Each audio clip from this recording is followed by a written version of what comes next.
Hi guys! For today's video ay nandito ako sa Barangay Canlampay, Carigara, Leyte.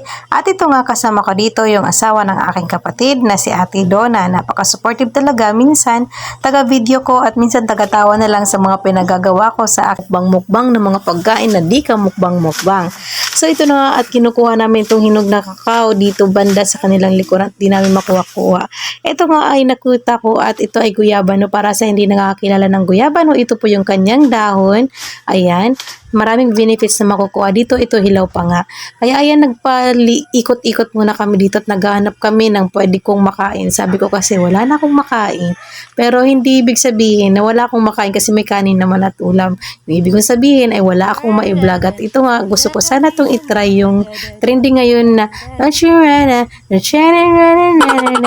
hindi ko alam talaga kung ano yung kanta na yun. Basta yun na yun. Pero hindi ko talaga gawa nga ng walang music.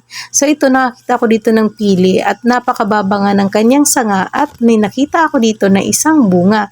At ayan nga, gusto ko siyang subukan kasi yung pili ay napakabango ng amoy niya. At gusto ko talagang tingnan kung kaya kong ngat-ngatin at kainin yung kanyang bunga. Kasi yun naman talaga ang gusto ko talagang itatry, yung mga hilaw-hilaw na gusto kong isaw-saw lang sa asin at ayan. So ayan, kinuha ko na nga itong kaisa-isang bunga ng pili at hilaw pa nga siya, hindi pa siya hinog kasi pag hinog ay kulay itim na. So ayan, ini-introduce ko nga kung ano yung dahon ng pili. Bango. So, testingan natin.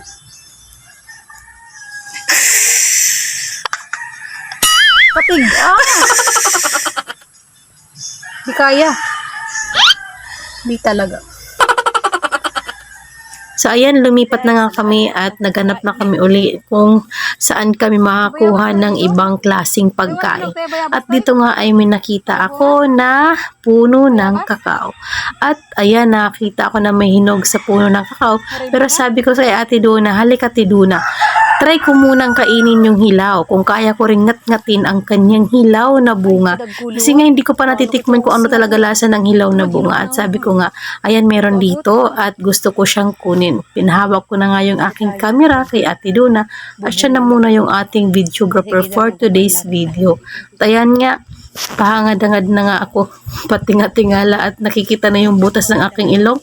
At dahil nga walang cut yung video na ito, ayan, tumalon na ako at kinuha ko na yung yung hilaw muna na bunga ng kakao. Ayan. So, titisting natin kung ano yung lasa. Ito nga, nilapag ko muna yung aking asin at saka sili na sausawan. At ayan, tikman na natin. So, ayan, first bite.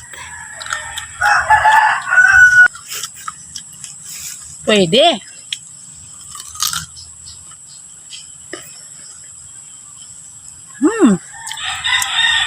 Bakit mo niya ang bagang tabliya?